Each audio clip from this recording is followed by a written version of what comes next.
میں غیر مرئی قسم کی قصہ کہانیوں پر یقین نہیں کرتی اور نہ ہی ایسی باتیں سنتی ہوں، لیکن آج کسی سے ایسی کہانی سنی جو دلچسپ لگی تو لکھنے بیٹھ گئی۔ سمیرہ میری ہم جماعت تھی، کچھ عرصہ ہم نے ساتھ پڑھا، پھر ان کا نیا مکان بنا تو وہ اس میں چلے گئے، یوں وہ ہم سے دور ایک نئے علاقے میں جا بسے۔ سمیرہ کو اسکول بھی چھوڑنا پڑا۔ میں تو اسے بھول ہی چکی تھی کہ مدت بعد اچانک بازار میں سامنا ہو گیا۔ تب ہی میں اصرار کر کے اسے ساتھ لے آئی۔ مدت بعد کوئی پرانا دوست مل جائے تو خوشی ہی ہوتی ہے۔ میں بھی سمیرہ سے مل کر خوش تھی، لیکن وہ مجھے زرد اور پوری طرح صحت مند دکھائی نہ دے رہی تھی۔ پہلے تو وہ تر و تازہ گلاب کے پھول کی جیسی ہوا کرتی تھی۔ باتوں باتوں میں گزرے دنوں کا احوال پوچھا تو ٹھنڈی آہ بھر کر بولی، نہ پوچھو کہ ہم پر کیا بیتی۔ ہمارا نیا 2 منزلہ مکان بہت خوبصورت اور کشادہ تھا، لیکن وہ ہمارے لیے مبارک ثابت نہ ہوا۔ وہ کیوں؟ بے اختیار میرے منہ سے یہ الفاظ نکل گئے۔ یہ تو میں نہیں جانتی، لیکن یہ ایک ویران سی جگہ پر تھا۔ ارد گرد چند مکان تھے، مگر دور دور تھے۔ دراصل یہ علاقہ نیا نیا آباد ہوا تھا۔ والد صاحب نے بھی یہاں پلاٹ اسی وجہ سے خریدا تھا کہ ان دنوں زمین یہاں سستی مل رہی تھی۔ سوچا بعد میں ہوتے ہوتے آبادی بڑھے گی اور پر رونق علاقہ ہو ہی جائے گا۔ خیر، ریٹائرمنٹ کے بعد رقم ملی تو اسی پلاٹ پر انہوں نے گھر بنوانا شروع کر دیا۔ جو جمع پونجی جو پہلے سے بینک میں تھی وہ بھی لگا دی۔ کچھ قرضہ لے کر ایک دیدہ زیب رہائش گاہ تعمیر ہو گئی اور ہم اس میں شفٹ ہو گئے۔ مکان چونکہ نیا اور خوبصورت تھا، ہم بھی بہت خوش تھے، تاہم ارد گرد کی ویرانی سے کچھ وحشت بھی ہوتی تھی۔ میرے والدین نے سوچا کہ اوپر کی منزل خالی پڑی ہے، کیوں نہ کرائے پر لگا دیں، آمدنی ہوگی اور رونق بھی ہو جائے گی۔ جلد ہی 1-2 پارٹیاں آ گئیں، لیکن افراد خانہ زیادہ ہونے کے سبب والد صاحب نے ان کو گھر کرائے پر دینے سے انکار کر دیا۔ ہفتہ گزر گیا، کوئی نہ آیا۔ ایک روز پھر دروازہ بجا۔ ایک عورت 2 بچوں کے ہمراہ دروازے پر کھڑی تھی۔ والدہ نے پوچھا، کیوں آئی ہو؟ بولی، میں کرائے کے لیے مکان ڈھونڈ رہی تھی، آپ کے گھر پر لگے بورڈ پر نظر پڑی، سوچا معلوم کر لوں۔ امی نے کہا، اندر آ جاؤ۔ وہ نوجوان عورت اچھی شکل کی لیکن کچھ خستہ حال تھی۔ والدہ نے پوچھا کہ کتنے افراد ہو؟ تمہارے شوہر کیا کام کرتے ہیں؟ وہ بولی، وہ انجینئر تھے لیکن ایک حادثے میں انتقال ہو گیا۔ افراد کنبہ بس میں اور میرے 2 بچے ہیں۔ مجھے 2 کمروں کا گھر کافی ہے۔ اگر آپ کی اوپر کی منزل پر 2 کمرے بھی کرائے پر دے دیں تو مہربانی ہوگی۔ کرایہ کہاں سے دو گی؟ تم تو بیوہ ہو اور مالی حالات بھی تمہارے ٹھیک نہیں لگ رہے۔ میں پرائمری اسکول میں ٹیچر ہوں، حسب توفیق کرایہ دے سکتی ہوں۔ تمہاری تنخواہ کتنی ہے؟ پرائیویٹ اسکول ہے، اس لیے صرف 3,000 دیتے ہیں۔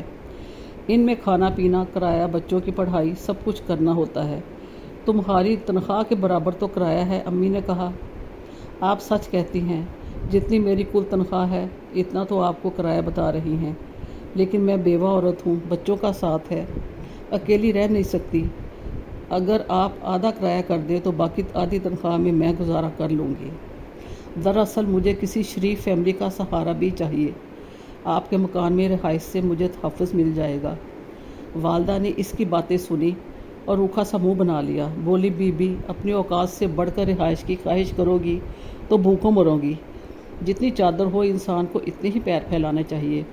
تم کو اس آبادی میں کوئی 1,000 کرائے پر گھر مل جائے گا اور 500 میں 1 کمرے والا کوارٹر بھی، لیکن تم بنگلے میں رہنا چاہتی ہو اور کرایہ بھی اتنا کم کرانا چاہتی ہو۔ آپا، میں اچھے گھر سے ہوں، بس وقت آ پڑا ہے۔ ارے بھائی، تو اپنے میکے یا سسرال میں کیوں نہیں چلی جاتی؟ بچوں کے ساتھ اکیلی کیوں خوار ہو رہی ہو؟ وہ دراصل ہم نے اپنی مرضی سے شادی کی تھی، عورت جھجکتے ہوئے بولی۔ دونوں کے گھر والے راضی نہیں تھے، اس لیے اب وہ لوگ ناطہ نہیں رکھتے۔ بس بھائی خوب بی بی، ہم نے تعمیر کے وقت قرضہ لیا تھا، اسے بھی اتارنا ہے، امی نے رکھائی سے کہا۔ عورت سے پانی تک کا نہ پوچھا، وہ بیچاری پسینہ پوچھتے ہوئے نروس ہو کر چل دی۔ اس واقعے کے چوتھے روز پھر در بجا۔ امی نے دروازہ کھولا، ایک عورت تھی۔ والدہ نے آنے کا سبب پوچھا۔ وہ بولی، مجھے آپ کا گھر کرائے پر چاہیے۔ والدہ نے دروازے پر ہی کہہ دیا کہ نیا مکان ہے، بہت بڑا کنبہ نہ ہو اور کرایہ بھی 3,000 سے 1 پائی کم نہ ہوگا۔ ایڈوانس وغیرہ دستور کے مطابق دینا ہوگا۔ وہ بولی منظور ہے، اور کنبہ صرف 2 افراد ہم میاں بیوی پر مشتمل ہے۔ ایک بیٹی ہے، اسے 16-17 برس کی عمر میں بیاہ کر اس فرض سے بھی سبکدوش ہو گئے ہیں۔ عورت نے اچھے کپڑے زیب تن کر رکھے تھے، حلیہ اور رنگ و روپ سے کھاتے پیتے گھرانے کی لگ رہی تھی۔ والدہ نے کہا، آئیے مکان دیکھ لیجئے، پسند آئے تو شوہر کو لے آئیے گا۔ وہ عورت امی جان کے ہمراہ سیڑھیاں طے کرتی اوپر گئی، گھوم پھر کر دیکھا، بولی بہت عمدہ ہے، ابھی ایڈوانس لے لیجئے، کل شام کو شوہر کے ساتھ آ جاؤں گی۔ جب شام کو شوہر کے ساتھ آؤ تبھی ایڈوانس بھی دے دینا، جب تک میرے میاں بھی گھر آ جائیں گے تو مردوں میں بات ہو جائے گی۔ عورت کے ہاتھ میں ایک چھوٹا سا سوٹ کیس تھا۔ بولی کیا میں اسے یہاں رکھتی جاؤں؟ پہلے تو والدہ جھجکی، پھر کچھ سوچ کر کہا رکھتی جاؤ، مگر اس میں ہے کیا؟ عورت نے سوٹ کیس کھول کر دکھا دیا، چند جوڑے کپڑوں کے سوا کچھ نہ تھا۔ کہنے لگی بہن کے گھر سے آ رہی ہوں، بورڈ پڑا تو یہاں آ گئی، اب اسے لے جاؤں گی تو دوبارہ لانا ہوگا، اسی وجہ سے یہیں چھوڑے جا رہی ہوں۔ ٹھیک ہے، اماں نے جواب دیا۔ شام کو وہ عورت دوبارہ آ گئی اور کہنے لگی، میاں ڈیوٹی سے رات کو 9-10 بجے آئیں گے، ہم فی الحال بہن کے گھر ٹھہرے ہوئے ہیں۔ میں حسب وعدہ اس لیے آ گئی کہ آپ کہیں مجھے جھوٹا نہ سمجھیں۔ میں نے اپنے میاں کو فون پر پتہ سمجھا دیا ہے، وہ آ کر بات چیت طے کر لیں گے اور ایڈوانس بھی دے دیں گے، اور اگلے روز ہم سامان لے آئیں گے۔ عورت نے ایسے پکے لہجے میں باتیں کی کہ امی نے یقین کر لیا اور کہا کہ آپ اوپر جا کر آرام کر لیں، کمرے میں ایک چارپائی بھی پڑی ہے، چائے پانی وغیرہ جو درکار ہو میں بھجوا دیتی ہوں۔ وہ کہنے لگی کچھ بھی نہیں چاہیے، بس پانی کا جگ اور گلاس مجھے پکڑا دیجیے، پیاس لگی تو پی لوں گی۔ والدہ نے پانی کی بوتل اور گلاس دے دیا۔ والد صاحب نے عورت سے بات نہ کی، یہی سوچا کہ جب اس کا شوہر آ جائے گا تو بات کر لیں گے۔ وہ عورت اوپر چلی گئی، ہم اپنے کاموں میں لگ گئے۔ امی نے کھانا بنایا، سب نے کھایا، سونے کی تیاری کرنے لگے۔ اتنے میں رات کے 9 بج گئے۔ والدہ اور والد اسی انتظار میں تھے کہ اس کا شوہر آ جائے، اس سے بات چیت ہو۔ یہ لوگ جائیں گے تو ہم بھی سونے چلے جائیں گے کہ رات 10 بج گئے۔ ہم بہن بھائی سونے کے لیے لیٹ گئے، مگر وہ شخص نہ آیا جس کا انتظار تھا۔ تب میرے والدین نے اپنے کمرے میں چلے گئے تاکہ آرام کر لیں، جب دروازہ بجے گا تو دیکھ لیں گے۔ اسی وقت وہ عورت نیچے آ گئی اور کہنے لگی معافی چاہتی ہوں، میرے شوہر جس فیکٹری میں مینیجر ہے وہ یہاں سے کافی دور ہے، ان کو آنے میں دیر ہو گئی ہے، رات کا وقت ہے، اکیلی واپس نہیں جا سکتی۔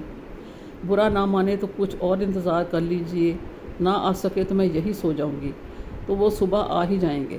امی بولی ٹھیک ہے، بچوں والا گھر ہے، تم کو فکر کرنے کی ضرورت نہیں، تمہارے شوہر آ گئے تو تمہیں اٹھا دیں گے۔ خدا جانے اس عورت میں کیا کشش تھی کہ میری ماں اس پر مہربان ہوتی چلی گئی، اسے رات کو سونے کی بھی اجازت دے دی۔ ابھی گھنٹہ بھی نہ گزرا تھا کہ اوپر سے دھم دھم کی آوازیں آنے لگیں۔ ابو سونے کو لیٹے ہی تھے کہ اٹھ کر اوپر گئے۔ ابھی وہ آخری سیڑھی پر پہنچتے تھے کہ ان کو باتوں کی آوازیں آنے لگیں۔ حیران ہوئے کہ در کب بجا، کب کس نے دروازہ کھولا اور اس عورت کا شوہر اوپر چلا گیا۔ سیڑھی پر کسی کے قدموں کی چاپ بھی سنائی نہ دی۔ یہ کیا ماجرا ہے؟ والد صاحب ہمیشہ الماری میں پستول رکھتے تھے۔ وہ اوپر نہ گئے، واپس پلٹے، کمرے میں آ کر الماری سے پستول نکالا اور پھر اوپر گئے۔ انہوں نے جو ہی اوپر کی آخری سیڑھی پر قدم رکھا، اس عورت کی اطمینان بھری آواز سنائی دی، ٹھہرو۔ اس کے لہجے اور وہاں کے منظر میں نہ جانے کیا بات تھی کہ والد صاحب کے ہاتھ سے پستول گر گیا اور وہ بھاگتے اور چلاتے ہوئے نیچے آئے۔ وہ کہہ رہے تھے بھاگو، اس پر تو جن ہے۔ ابو دلیر اور کسی سے نہ ڈرنے والے آدمی تھے۔ اس کو اس قدر گھبرایا ہوا دیکھ کر ہم سب بھی گھبرا گئے۔ سیڑھی سے تھوڑے سے فاصلے پر ایک چھوٹا سا کمرہ تھا، ہم سب اس میں گھس گئے۔ امی اور میں سب سے پیچھے رہ گئے تھے۔ کمرہ بند کرتے ہوئے میں نے پیچھے مڑ کر دیکھا، زینہ پر نظر پڑتے ہی جو منظر میں نے دیکھا وہ مجھے زندگی بھر نہیں بھول سکتی۔ میں نے دیکھا وہ عورت زمین پر اترتی آ رہی ہے، اس کے بال پوری طرح اس کے چہرے کو ڈھانپے ہوئے ہیں، حتیٰ کہ اس کے چہرے کا ایک حصہ بھی دکھائی نہیں دے رہا۔ میں اس عورت کو دیکھ کر دروازے کے پاس کمرے میں بے ہوش ہو کر گر گئی۔ امی نے صبح بتایا کہ یہ منظر انہوں نے بھی دیکھا تھا۔ رات انہوں نے آیات پڑھ کر جس طرح گزاری وہ وہی جانتی ہیں۔ صبح جب میری آنکھ کھلی تو میرے سر پر ٹھنڈے پانی کی پٹیاں رکھی جا رہی تھیں۔ بہرحال ہم سب اس رات کے واقعے کو کوئی خواب سمجھ رہے تھے، تاہم اب اوپر جانے کی کسی میں بھی ہمت نہ ہو رہی تھی، کیونکہ ابو نے بتایا کہ جب باتوں کی آوازیں سن کر وہ اوپر گئے تھے تو وہ عورت اکیلی بیٹھی اپنے بالوں میں کنگھی کر رہی تھی۔ اس کے بال اتنے بڑے تھے کہ زمین پر پھیلے ہوئے تھے۔ دوپہر تک کوئی اوپر نہ گیا۔ آخر ہمت کر کے امی ابو دونوں اکٹھے اوپر گئے تو دیکھا پورے گھر میں اس عورت اس کے سامان کا نام و نشان نہ تھا۔ خدا جانے کس وقت وہ ہمارے گھر سے چلی گئی۔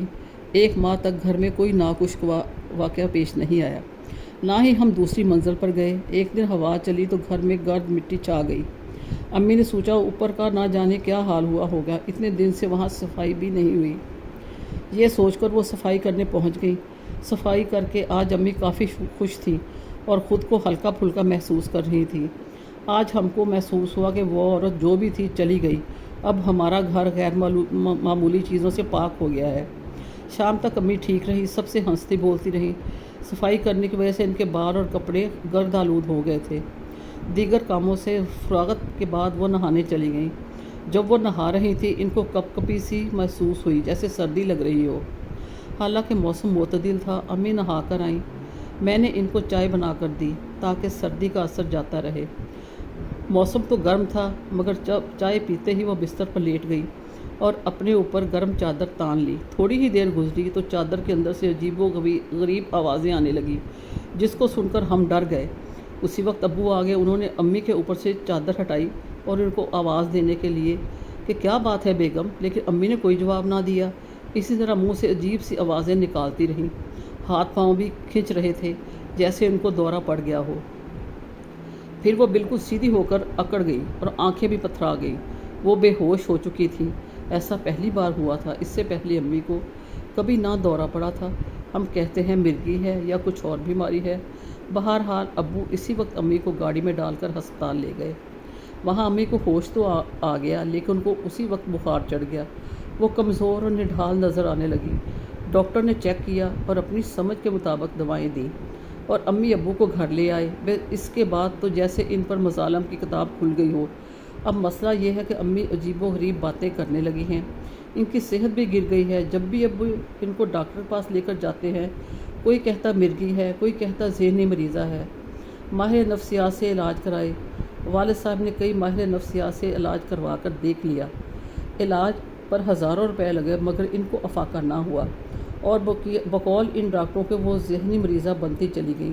اور اس کے بعد ابو کو وہم ہو گیا کہ ان کی شریک حیات کی یہ حالت اس واقعہ کے بعد ہوئی ہے۔ ابو نے اگر وہ منظر اپنی آنکھوں سے نہ دیکھا ہوتا تو وہ کبھی کسی بات کا برا نہ مانتے اور نہ سنتے، بلکہ ہر ایک کو چپ کرا کر یہی کہہ دیتے کہ تمہارا وہم ہے۔ امی کی بیماری کے بعد انہوں نے مکان فروخت کرنے کے لیے بھاگ دوڑ شروع کر دی۔ بالآخر مکان اونے پونے بک گیا، کیونکہ والد صاحب کو گھر بیچنے کی بہت جلدی تھی۔ وہ امی کی بیماری کا سبب گھر کو سمجھتے تھے۔ ان کا خیال میں مکان آسیب زدہ ہو گیا تھا۔ حالانکہ میری والدہ بیماری کے باوجود ہرگز مکان کو فروخت کرنے کے حق میں نہ تھی۔ والد صاحب نے یہ شاندار مکان فروخت کر کے ایک دوسرے علاقے میں معمولی سا گھر خرید لیا اور اس میں چلے گئے، لیکن امی کی طبیعت یہاں بھی نہ سنبھل سکی۔ وہ تیزی سے ذہنی مریضہ بنتی گئی۔ بات یہاں تک پہنچ گئی کہ ان کو ہسپتال میں داخل کروانا پڑا۔ امی کا روحانی علاج بھی ہوا، دم درود، نذرانے۔ پھر یہ فیصلہ ہوا کہ عاملوں کے چکر میں پڑنے سے بہتر ہے کہ ڈاکٹری علاج ہی کروایا جائے۔ امی کی حالت یہ تھی کہ انہوں نے کھانا پینا، کپڑے بدلنا، گھر سے باہر نکلنا، قرض کے تمام کام ترک کر دیے تھے۔ ہر وقت سر پر پٹی باندھ کر شلوار کے پائچے اوپر رکھتی کہ زمین سے لگے تو ناپاک ہو جائیں گے۔ ہر وقت غصے میں رہتی تھی۔ ابو سے ان کو سخت نفرت ہو گئی تھی۔ دیوار پر ان کو شکلیں نظر آتی تھیں۔ میرے بھائی کی شادی تایا کی بیٹی سے ہونا تھی۔ ان دنوں امی نارمل نہ تھیں تو ان کی شادی والدہ سے چھپ کر کرنا پڑی۔ یہ مکان والد نے امی کے نام سے لیا تھا۔ ہمارے ایک ماموں کے پاس رہنے کا ٹھکانہ نہ تھا، جس کو امی بہت یاد کرتی تھی۔ والد بیوی کے مجبور کرنے پر ماموں کو گھر لے آئے۔ انہوں نے یہ نہ سوچا کہ بہن بیمار اور ذہنی مریضہ ہے۔ بجائے پیار دینے کو ان کو تنگ کرنے اور روپوں کا تقاضا کرنے لگے۔ امی نے کئی بار پیسے دیے، ابو نے رہنے کو ٹھکانہ دیا، والدہ نے بھی بار بار رقم دی۔ آخر غصہ کیا کہ اتنے پیسے کہاں کرتے ہو، والدہ ان پر چلانے لگی۔ ماموں نے چپل اٹھائی اور بڑی بہن کو مارنے لگے۔ امی کی طبیعت بہت بگڑ گئی۔ یہ منظر ہم سے دیکھا نہ گیا۔ ابو فوراً امی کو لے کر ہسپتال گئے، جہاں ان کو ایڈمٹ کر لیا گیا۔ وہاں ان کو الیکٹرک شوک لگے۔ یہ منزل بہت تکلیف دہ تھے۔ ہم جب اسپتال سے آتے، خون کے آنسو روتے، سجدے میں گر کر خدا سے دعائیں کرتے۔ آخر دعائیں اثر کرتی ہیں۔ رفتہ رفتہ میری ماں ٹھیک ہونے لگی۔ الٹی سیدھی باتیں بھی کم کرتی تھیں، بس ہر وقت خاموش رہتی تھی۔ ان کے علاج پر ابو کے لاکھوں روپے لگ گئے تھے۔ ماموں ہمارے گھر سے چلے گئے۔ 8 سال بعد ایک روز میرے والد نے ماموں کو مسجد کے باہر بہت خراب حالت میں دیکھا تو تمام ناراضگی بھلا کر ان کو گھر لے آئے۔ اس کے بعد ہم پر امی کی بیماری کی صورت میں مشکلات بڑھتی گئیں۔ اتنے چاہ سے جو مکان میرے والد نے بنوایا تھا وہ بھی گیا، رقم بھی بیماری پر لگی۔ یہ کہہ کر سمیرہ رونے لگی۔ بولی خدا جانے ہم سے کیا خطا ہوئی کہ ہم اتنی بڑی آزمائش میں گر گئے۔ ہم تو یہاں تمہارے پڑوس میں ہی اچھے تھے۔ میں نے اسے تسلی دی اور کہا دیکھا نہ کرو، کوئی واقعہ ایک بہانہ ہوتا ہے۔ اصل میں جو مصیبت لکھی ہوتی ہے نصیب میں، وہ مشیت ایزدی سے آ جاتی ہے اور پھر اسی کی مرضی سے جاتی ہے۔ لیکن انسان کو ہر وقت اللہ سے ڈرتے رہنا چاہیے، کسی بات کا غرور نہیں کرنا چاہیے، کیونکہ غرور آدمی کو لے ڈوبتا ہے۔ اچھے دنوں میں شاید ہم گھر والوں میں سے کسی نے غرور کیا ہوگا جس کا خمیازہ بھگتنا پڑا۔ میری دعا ہے اللہ تعالیٰ سے ہر کسی کو آفات سے محفوظ رکھے۔ سمیرہ نے کہا تو میں نے بھی آمین کہہ کر اسے گلے لگا لیا۔